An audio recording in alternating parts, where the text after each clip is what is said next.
and issues shaping our community. This is Comcast Newsmakers.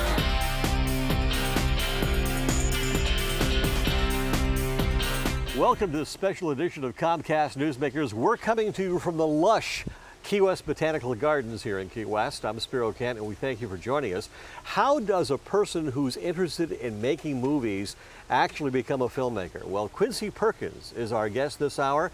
He's a filmmaker and has worked on some major films, as well as branching out on your own productions now, and two of them are on Comcast On Demand, I might add. That's right, that's right. I have Underwater, which is the documentary of the Nutcracker Key West, which premiered at Fort Lauderdale International Film Festival in 2005 and won the Best Florida Documentary Award there.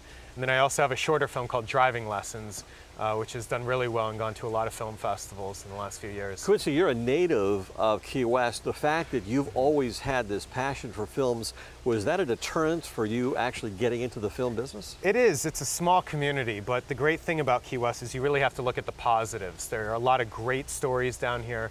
There are a lot of people in this small community that are willing to help you out, and so there's a lot of backing in this small and town. You have some major film experience. You worked with Master and Commander and Men in Black. That's right. And just Benjamin recently Button worked on Curious Case of Benjamin Button as well, and so that's really great as a foundation as well, because I'm able to see how these larger productions work and then bring that back to my smaller productions, which are done here. Let's talk about the two films that the viewers can see on demand. One of them is about a documentary about a very tumultuous time here in Key West. That's right. Underwater is the documentary of this woman, Joyce Stahl, and her ordeal making the Nutcracker Key West, the ballet.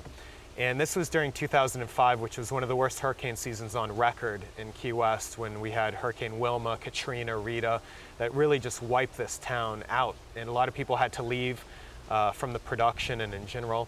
And you really saw in this documentary a woman's determination and her real, passion for making ballet. And that's what we tried to capture. In spite of all that, she did it, huh? She did it. She accomplished it. That's right. Yeah, and it's a testament not only to her but this town as well. Now, of course, it's Underwater is the name of the movie, that's right. And that's because of the flooding that took place during that time. That's right. The flooding, and then also the theme. Her Nutcracker Key West. The theme was underwater. So during the second act, instead of going into a dreamscape, the girl at the forefront of the ballet story in Nutcracker goes underwater, and so there are fish that are dancing and mermaids and pirates. And the second film is a very much acclaimed film, isn't it? That's right. Driving Lessons is like the little film that could. It's 4.5 minutes long. We shot it in one day down here, and it's the story of two Cuban brothers, one who's leaving on a raft for the United States, and the other one who's staying back. And we shot that up the Keys and doubled some of the remote areas for places in Cuba.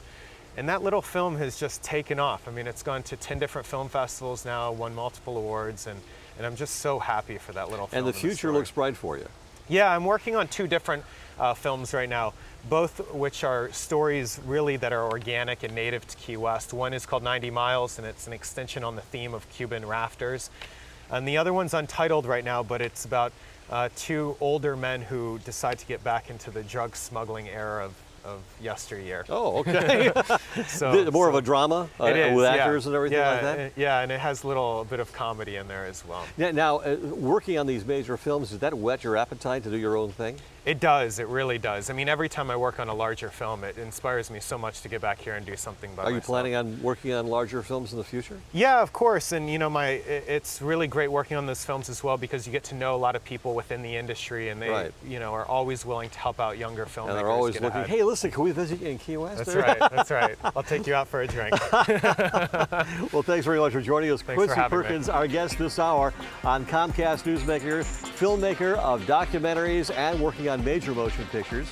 I'm Spiro Kent, coming to you from the beautiful Key West Botanical Gardens as we come to you from On the Road. Thanks for joining us.